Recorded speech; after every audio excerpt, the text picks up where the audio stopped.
Madhusudan could not have conceived his masterpiece, the epic poem Meghnad Bad Kabya, written in the early 1860s, without India's epic and mythological tradition. Based on the story of the Ramayana, which tells of the abduction of Rama's wife, Sita, by Ravana, the demonic king of Lanka, and her rescue by Rama and his brother Lakshmana, assisted by the monkey god Hanuman. It concentrates on the death of Ravana's son Meghnad and on Ravana's final defeat, projecting both father and son as tragic heroes rather than as demons. Madhusudan was a Christian convert and was very well read in European literature. His poem was influenced in its structure and tone by Homer, Virgil, Dante, and Milton. But the depths of the ocean on which he sailed were Indian. He made this plain in his exuberant English letters.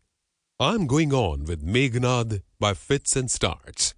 Perhaps the poem will be finished by the end of the year. I'm glad you like the opening lines. I must tell you, my dear fellow, that though as a jolly Christian youth, I don't care a pin's head for Hinduism. I love the grand mythology of our ancestors. It is full of poetry. A fellow with an inventive head can manufacture the most beautiful things out of it. Madhusudan was the subject of my DPhil thesis in 1987, but I haven't really plumbed his mythological depths until now.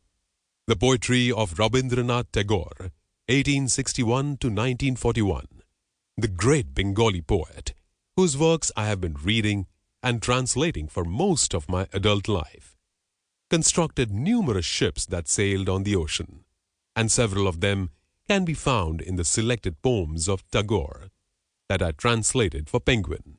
He was particularly fascinated by the mythology of Shiva, building not only on mythological tradition, but the presentation of that tradition by the greatest classical Sanskrit poet, Kalidasa, who lived sometime between 350 AD and 600 AD.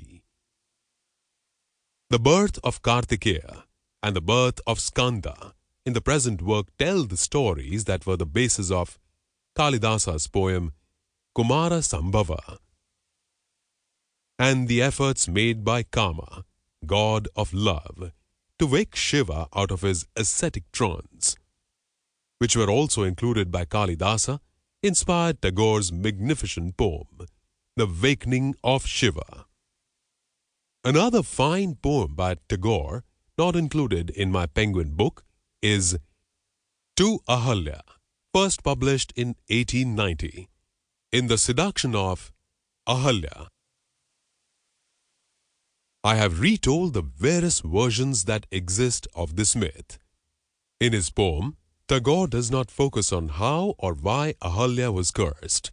Instead, he is fascinated by her state of consciousness after she has been turned into a stone, and by what goes through her mind when she is restored to life by the touch of Rama's foot. At the end of the poem, Tagore himself uses an ocean metaphor, which will remind Indian readers of the emergence of Vishnu's wife, Lakshmi, from the churning of the primeval world ocean, and Westerners of Botticelli's Birth of Venus. The world smiles. You recognize that smile. You gaze. Your heart swings back from the far past, traces its lost steps. In a sudden rush, all round, your former knowledge of life returns. The world crowds in upon you, presses close. In wonder, marvels before your newly revealed, mysterious beauty, wholly grown, yet bathed. In infancy, a flower that on one stem combines the new with the full-formed.